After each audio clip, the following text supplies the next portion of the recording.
Boa noite a todos. Espero que nessa noite eu consiga falar de vida, da alegria de viver, da alegria de conviver. Vamos partindo do princípio de que nós somos uma família no universo, mas que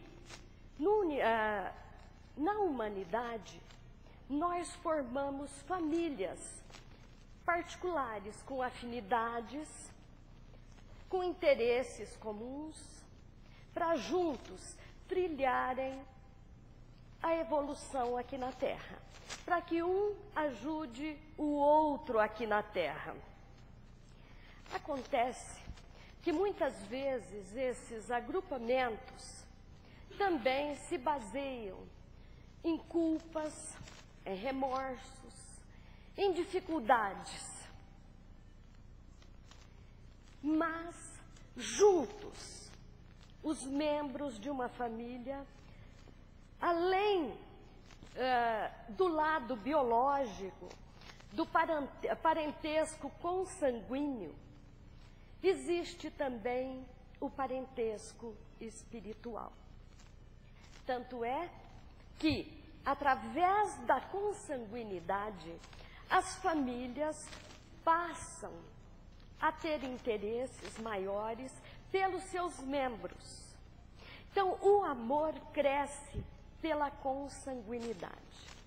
Existem as exceções, lógico, mas é muito importante que nós, enquanto família, do nosso reduto familiar, tenhamos noções claras, lógicas, para que a gente possa se educar e educar a prole que vem através da gente. A doutrina espírita, que é essa que nós buscamos, pois nos esclarece de forma racional o porquê que estamos juntos, ela dita, claro, o seu princípio primeiro, que é o da imortalidade da alma. Estamos juntos desde outras vivências, certo? Depois nós temos que a doutrina espírita sustenta no seu pedestal a natureza dos espíritos e as suas relações com os homens. Então, cada um de nós é um espírito que se relaciona com o outro, que é um outro espírito, sendo encarnado ou desencarnado. A doutrina espírita nos coloca cara a cara com as leis morais que nos foram passadas por Jesus. Nós temos, então, atávico em nós a noção do bem, do mal, do certo, do errado, e assim por diante. E nós temos também uma noção da vida presente. Como é que nós estamos vivendo essa vida? Nós hoje somos o produto daquilo que nós fomos nas existências anteriores. Somos os herdeiros de nós mesmos. Isso nós não podemos perder de vista. Se sofremos, é porque nós estamos vivenciando o efeito de causas anteriores, seja dessa existência ou de existências passadas.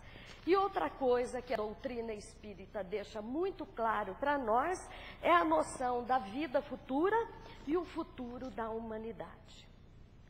Ninguém nasceu para ser infeliz. Se existe uma fatalidade, esta fatalidade se chama felicidade. Todos nós nascemos para, através de processos evolutivos, chegarmos à felicidade. Então, qual é o objetivo da nossa vida aqui na Terra? Qual é o objetivo da encarnação. Superarmos as nossas provas e evoluirmos para a felicidade. Questão 138 do Livro dos Espíritos. E depois, gente, já bem próximo do assunto que nós vamos abordar hoje, que são as perdas de entes queridos, ao falarmos de perdas, nós vamos estar falando de vida. Então, veja bem, existem muitas formas de perdas na vida. Perde-se o emprego, perde-se a segurança material, uma pessoa é muito rica, perde tudo. A expectativa, sonhos tão sonhados, de repente a gente perde. Por exemplo, a gente deposita um grande sonho na criação, no futuro de um filho, e de repente ele desanda pelos caminhos errados. Isso é uma perda de expectativa. Nós perdemos também as ilusões quando nós gestamos uma criança e a gente tem a expectativa de que seja do jeito que a gente sonha, mas vem com um problema de deficiência física ou mental. Isto se chama perda, gente. E existem as perdas traduzidas pela palavra morte. Essas perdas são muito dolorosas. Quando nós perdemos o pai, a mãe, algum irmão, o marido, a mulher, a perda é incalculável. Mas a maior das perdas é a morte de um filho, é a morte de uma filha. Não tem dor que se compare à dor da morte de um filho ou de uma filha, seja recém-nascido, seja uma criança, seja um adolescente, seja um filho adulto. Por mais tempo que passe, essa mãe e esse pai sempre vão ter lágrimas de saudade desse filho, nem se fizer 50 anos que esse filho partiu. Vai ficar a sensação do vazio. Tem gente que fala assim, ai, coitado do seu filho, coitada da sua filha, morreu, não chore, é a vontade de Deus. Gente, a maior desumanidade, pedir para uma pessoa não chorar quando ela está perdendo um ente querido. Tem que chorar sim. Todas as lágrimas que estão represadas, porque o choro alivia muitas vezes a convulsão da dor interna, da dor íntima, então precisa-se chorar. Existe perda, tanto para quem desencarna, como para aquele que fica.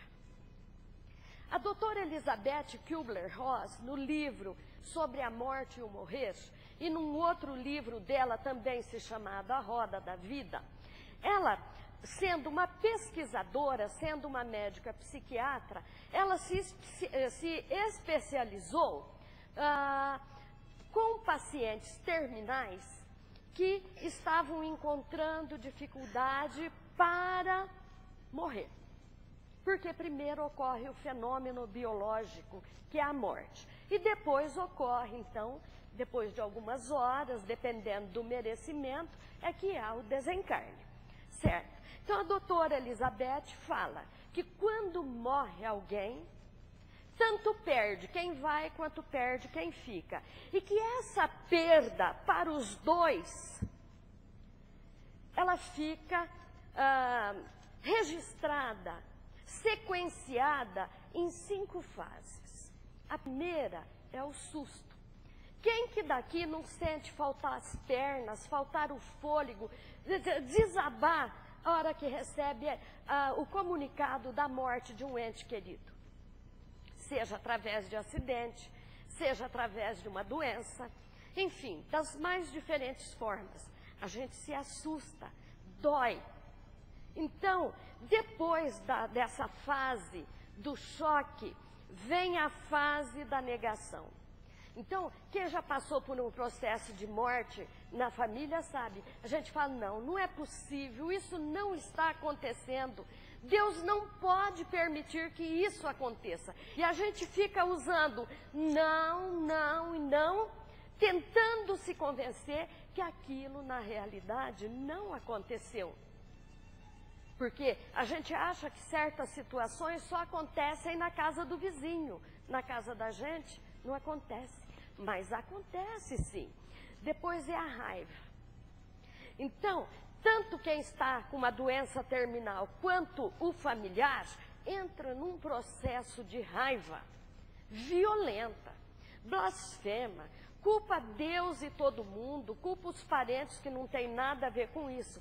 Essa fase é muito importante a gente vivenciar plenamente. Por quê?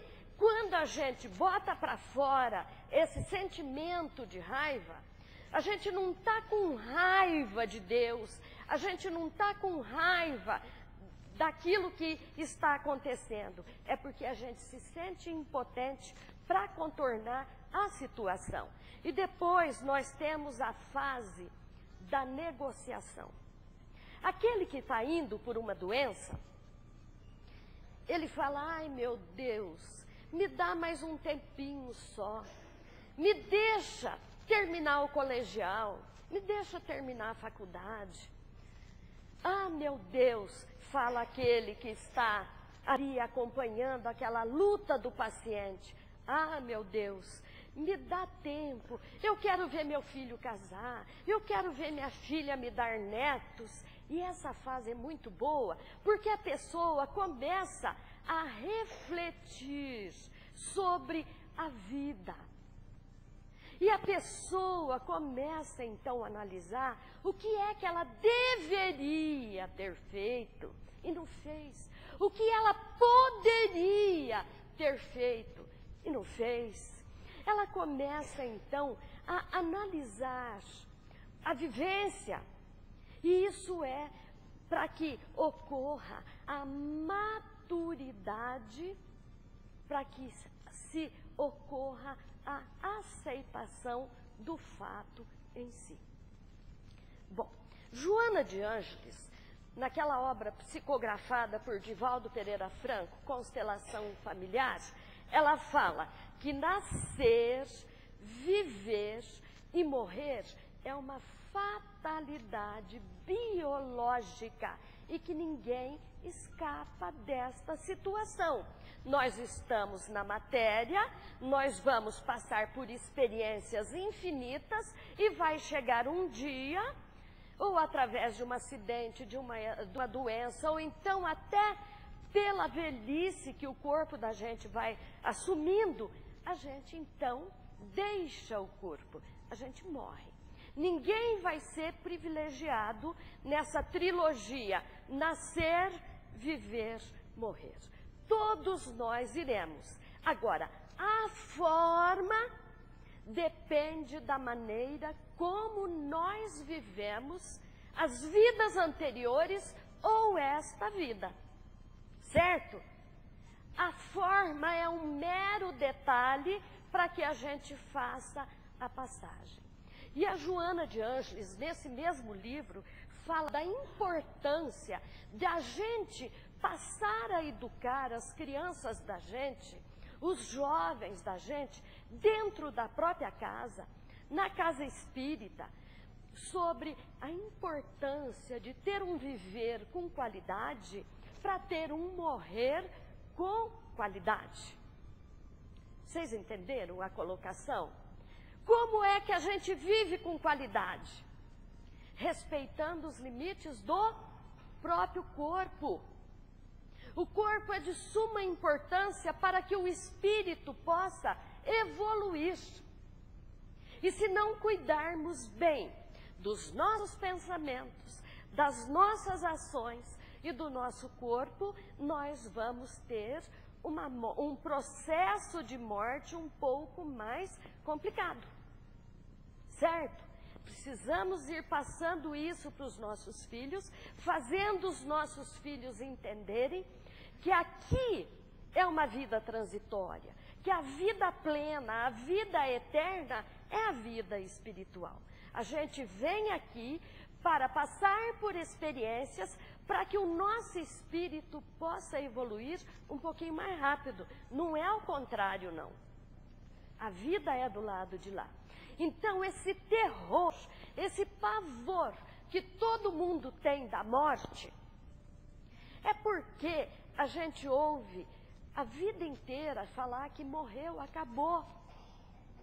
Não acabou, não acaba. O que acaba é o corpo, gente. O corpo acaba. Agora, se a gente começa a se espiritualizar, se voltar para as coisas do espírito, o impacto, ele é menos chocante.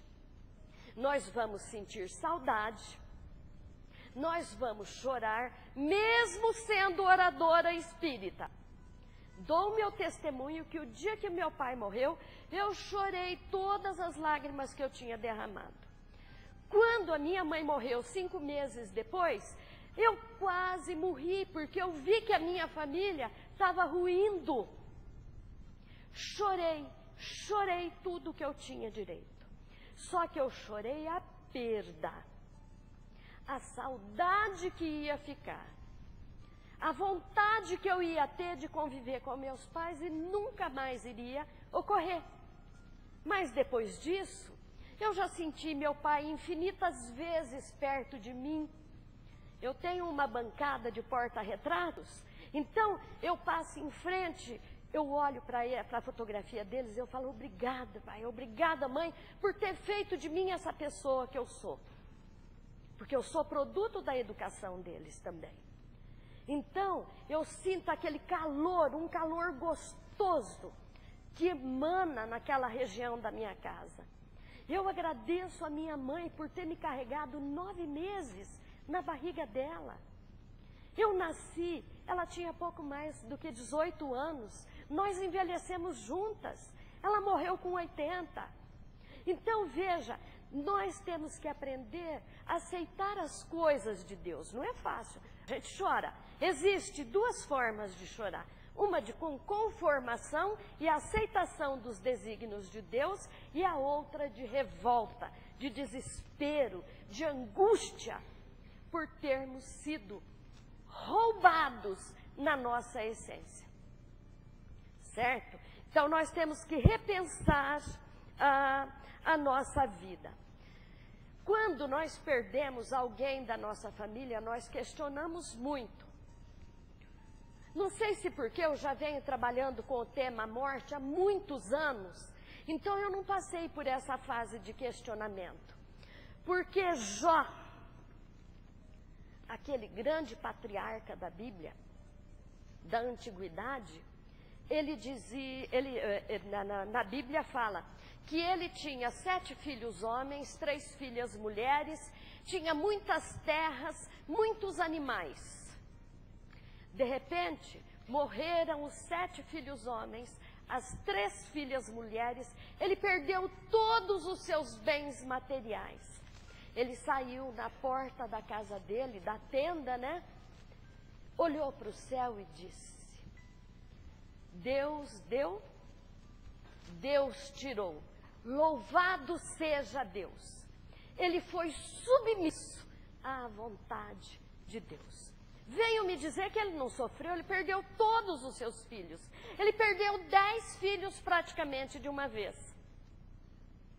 Mas ele tinha uma fé confiante, racional, que ele havia recebido de Deus e que Deus, nesse momento, resolveu levar tudo isso que preenchia a sua vida. E ele aceitou com resignação. Buda foi um príncipe indiano. Ele foi um filósofo também. Ele viveu no século 6 antes de Cristo.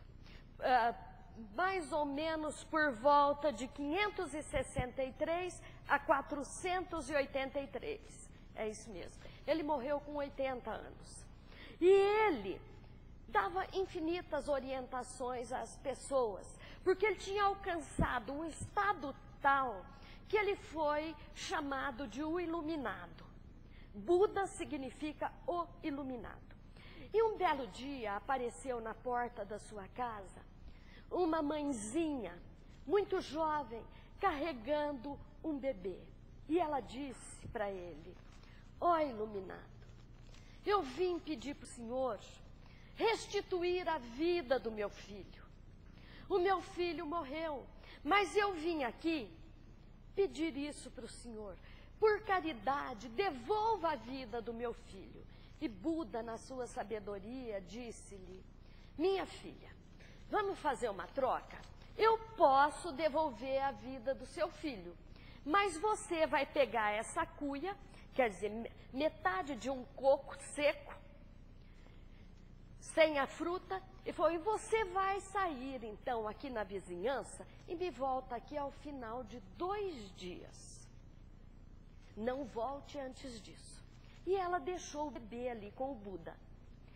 Ela batia numa porta, as pessoas eram tão pobres, que às vezes davam grãozinhos de arroz.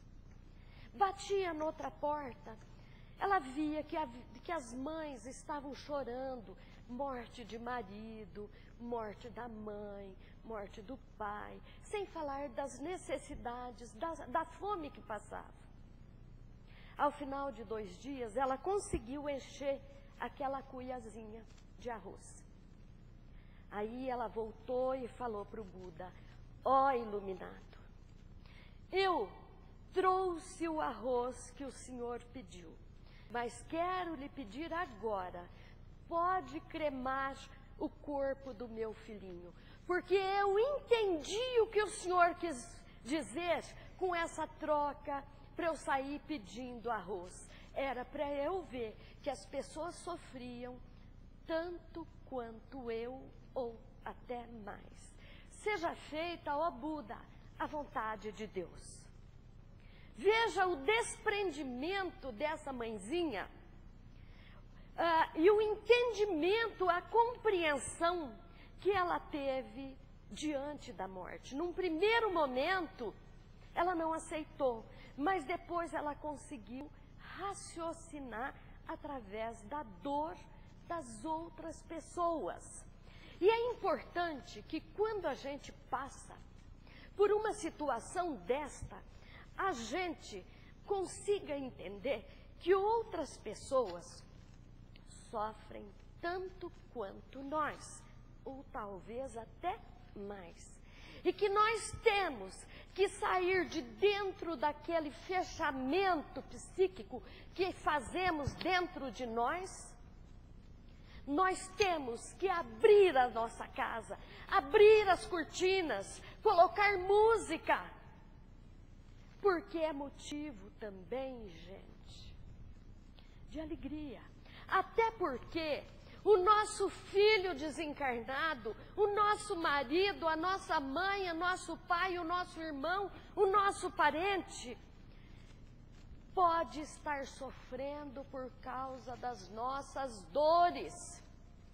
Se ele pudesse, ele diria claramente para nós: olha, diminua a sua dor, vá ajudar outras pessoas, busca servir o semelhante para que a nossa dor possa diminuir. Se você, pai, mãe, não quer fazer por vocês mesmos, façam pelo parente que foi. Ele precisa de paz, de equilíbrio, de conforto, de agradecimento por ter convivido conosco o tempo que viveu. Quando nós formamos a nossa família no plano espiritual, foi combinado e nós esquecemos que nós iríamos passar por essa provação, que nós iríamos passar por essa expiação. Na hora do momento H, nós esquecemos todo o propósito que nós tivemos, as orientações que nós tivemos no plano espiritual, e a gente cai e não consegue levantar. Muitas pessoas parece que querem morrer querem ir embora junto com aquele que foi. Gente, quem morre de véspera é o peru. Ninguém de nós morre de véspera. O fatalismo, a fatalidade não existe, porque a nossa fatalidade é ser feliz. Morre na hora que tem que morrer. O acidente, o infarto, o derrame, a doença prolongada, a meningite, o engasgo, ocorre na hora que o menino tem que ir, a menina tem que ir, o idoso tem que ir. É a forma que eles têm que passar para ir embora. Isso não é fatalidade, não. É consequência. Lembre-se, por maior que seja um acidente, não é fatalidade. O momento da morte estava marcado e a forma como acontece a passagem, às vezes é até solicitada antes de nascer por aquela pessoa. Daí a necessidade que nós temos de ter esclarecimento. A gente precisa ler muito doutrina espírita para a gente saber que as coisas acontecem da forma que tem que acontecer. Então, se a gente aprender a respeitar os desígnios de Deus, a gente vai sofrer menos. E nada vai superar a dor da perda. Essa intensidade depende da maneira como a gente enxerga esse momento de passagem que provoca uma perda para a gente. Certo? Quando a nossa família enfrenta essa situação de morte, principalmente quando ocorre a morte de um filho ou de uma criança, o que acontece? A mãe se desespera tanto. Existe até nesse livro aqui, Na Maior das Perdas, uma história que fala que uma mãe perdeu um filho aos 10 anos de idade. E que ela não aceitou a morte do filho. Até porque ela morava numa cidade, ele morreu num hospital e em uma outra cidade onde morava a família dela. Resultado, o marido ficou lá na cidade de origem e ela passou a ser hóspede na casa dos irmãos. E todos os dias ela se vestia de preto, amarrava o cabelo atrás e ia para o cemitério e ficava resmungando ao lado do túmulo. Não sei se rezando, não sei se blasfemando. Depois de um ano, o casamento acabou. E os irmãos já não suportavam mais ela. Então, precisamos tomar muito cuidado quando nós perdemos, através da morte, um ente querido. Porque sempre nós vamos ter outros filhos. Tem o marido, tem a mulher. Veja, às vezes o pai se culpa tanto da morte do filho, que ele precisava trabalhar muito, que brincou muito pouco com esse filho, e ele fica então naquela briga psicológica que ele nem chora. Um ano depois ele está com gastrite, ele está com problema de pressão alta, enfim, por algum lugar vai extravasar a sua dor não exposta. Certo, gente? Nós temos que verbalizar a nossa dor. Nós temos que verbalizar o nosso sofrimento, para que a gente possa ir se acertando no convívio familiar. Quantas vezes a mãe não encontra uma única palavra de conforto para aquele filho que ficou? O filho fica tão sofrido que passa a ter culpa da morte do irmão ou da irmã. Porque a mãe, pelo jeito, gostava mais daquele do que dele. Então, nós temos que prestar atenção. Na família, nós temos que nos agregar e não desagregar. Nós temos que curar as nossas dores, aliviar as nossas dores, um chorando no ombro do outro. Diz que nas tribos indígenas, quando morre um filho, o índio pega a mulher pelas mãos, sentam num tronco de árvore, na porta da cabana deles, e ali ele fica passando a mão na cabeça da mulher chorosa, até ela se acalmar e dormir. Ele partilha todo o sofrimento dela. Ele também está sofrendo. Então, ela também precisa acariciar esse marido. Quando nós perdemos um filho, nós temos que nos juntar mais para superar. Porque aquele casal que começa se acusando, um acusando o outro dos descuidos, dos desmandos, da falta de cuidado, da falta de oportunidade para o filho que foi, isso é aterrador. É terrível para o desencarnado. Dói. Dói ele ver que a família está se arrebentando por causa da morte dele. Quanto mais unida a família for, quanto mais resignada a família for, mais depressa o desencarnado vai encontrar o equilíbrio. Porque, acima de tudo, ele está deixando o pai, a mãe, os irmãos, a casa que ele gosta tanto, os amigos, a escola, o clube, enfim, ele está deixando tudo também. Ele também está perdendo. E o nosso desespero provoca dor imensa nele. E ele então passa a ter uma vivência desequilibrada do lado de lá. Não vai encontrar paz. Precisamos também parar com a autopiedade. Coitadinho de mim. Perdi minha mãe, perdi meu pai. Meu Deus, é natural, está na lei da natureza, que desde que eu nasça, eu vou viver e eu vou morrer. Mas isso não me impede de sentir saudade, não me impede de me lembrar dos momentos felizes, porque isso vai fazer bem para mim e para o desencarnado, o ente tão querido que foi embora. Então nós temos que parar de questionar onde que Deus estava quando meu filho morreu, onde Deus estava quando meu marido morreu, quando a minha mulher. Deus estava te carregando no colo, criatura, estava amenizando o teu sofrimento, estava amparando através dos benfeitores o nosso ente querido que está partindo. Ninguém fica ao desamparo, não. Deus, quando a gente pensa que Deus não está ao nosso lado, nós estamos no colo dele.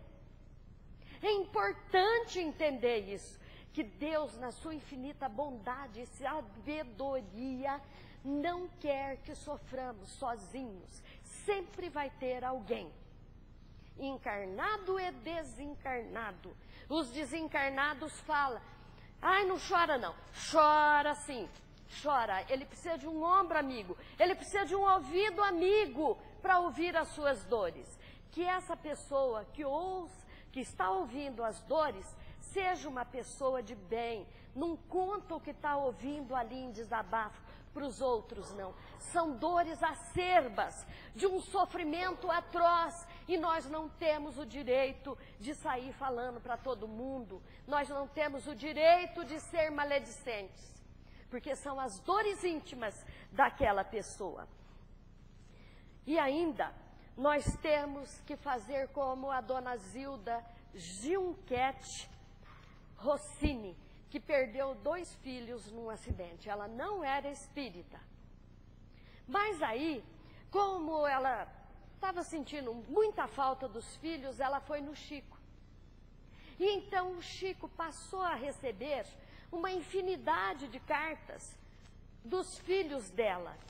Então eles mostraram que ela teve uma grande sabedoria de vida, porque ela, ao falar de morte para esses filhos, ela falava para a vida, falava da vida. Então ela ensinou respeito ao semelhante, respeito às instituições, as oportunidades que a gente tem de fazer bem para o semelhante, A compreensão da necessidade de se perdoar e perdoar o outro, a necessidade de compreender as circunstâncias pelas quais a gente passa na vida.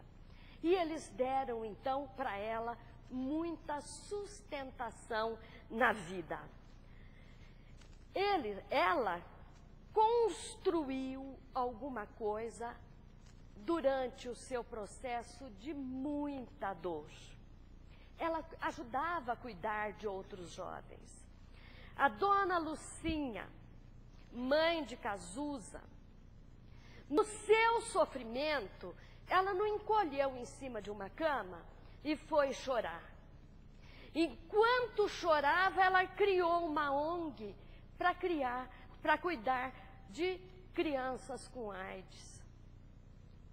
Então, enquanto a gente sofre, a gente alivia o sofrimento do semelhante. A gente ajuda o semelhante a recolher pedras. Porque o dia que a gente precisar, um semelhante qualquer vai me ajudar a carregar as minhas pedras. O importante é a gente entender esse mecanismo. Agora, nós vamos entender as coisas que têm significado para a vida e não para a morte. Vocês viram como nós somos fracos diante de qualquer sofrimento? Se a gente perde o emprego, o que acontece? A gente se desespera, se angustia, fica depressivo. Se a gente briga dentro de casa, o que acontece? A gente desmorona. A gente não vê uma luz no fim do túnel. Então, a primeira coisa que a gente precisa aprender é que a gente é frágil. Nós temos que entender essa nossa fragilidade diante de qualquer sofrimento. Diante da morte nem se fala. Outra coisa, nós temos que ir a fundo na fonte da nossa consolação. Qual é a fonte da nossa consolação? Deus. Deus é o Senhor da vida e o Senhor da morte. É em Deus que nós temos que nos sustentar.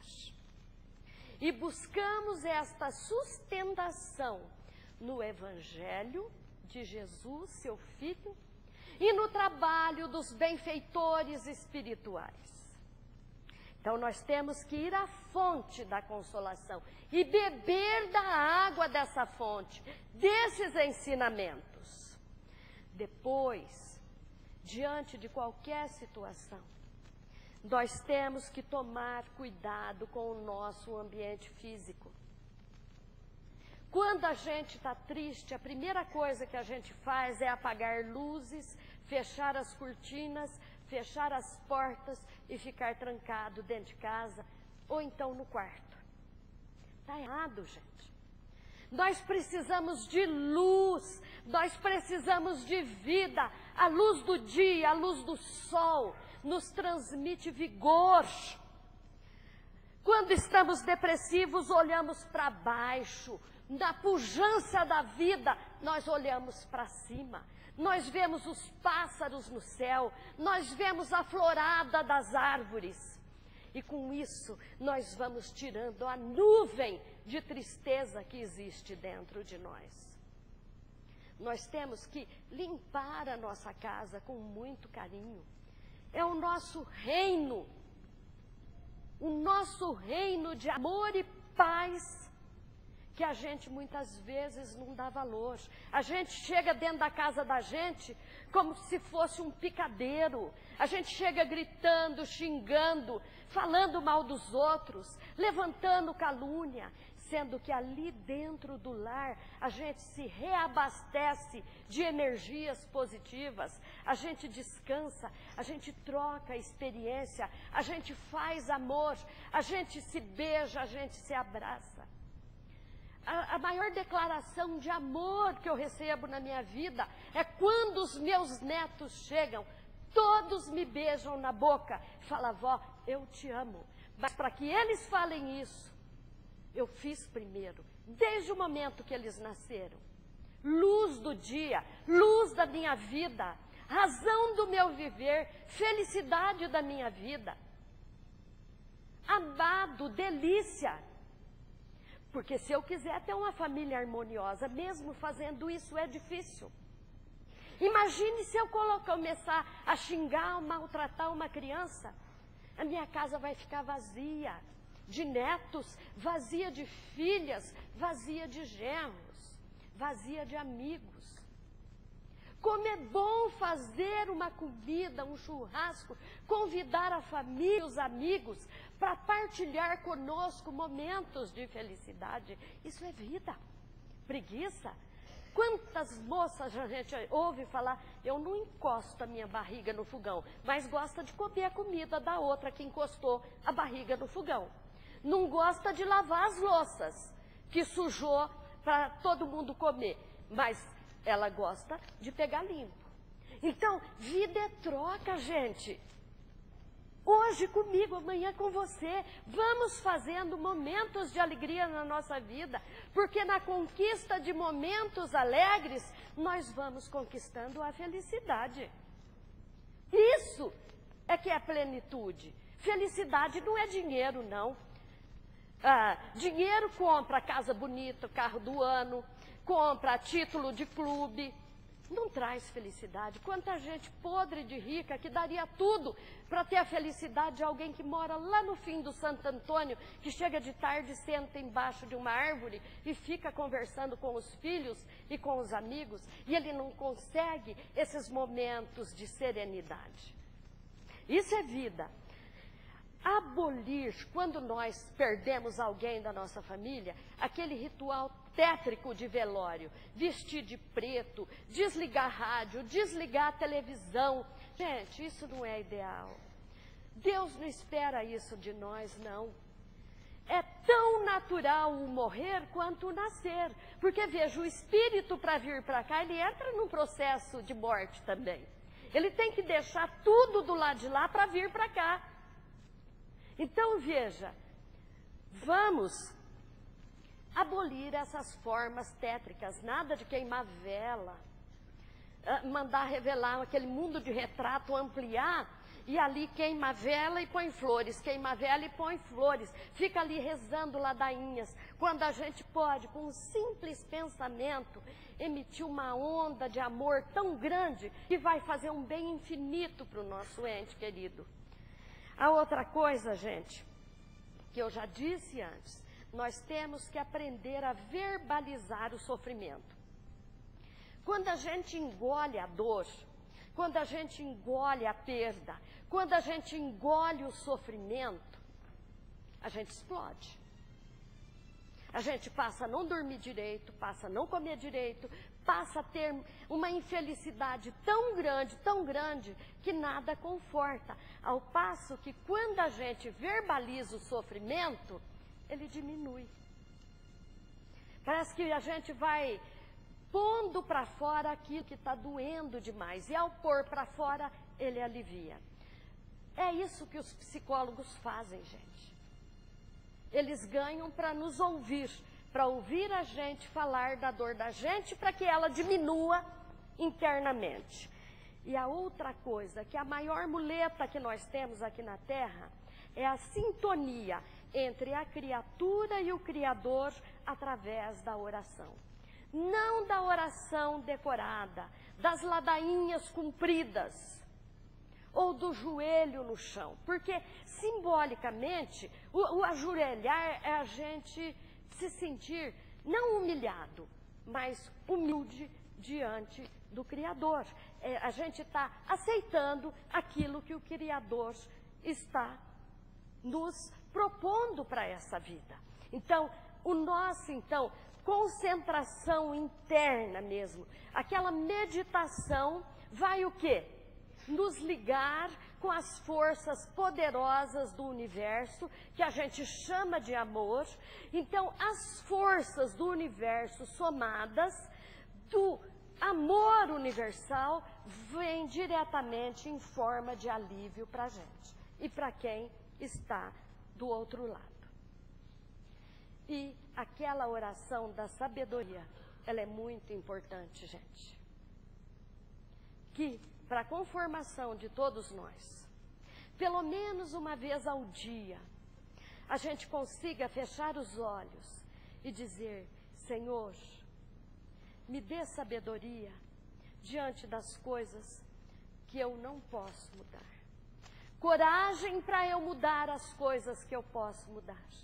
E acima de tudo, Senhor, me dê o discernimento para que eu saiba quando eu posso e eu não posso mudar as coisas da minha vida. Muita paz para todos.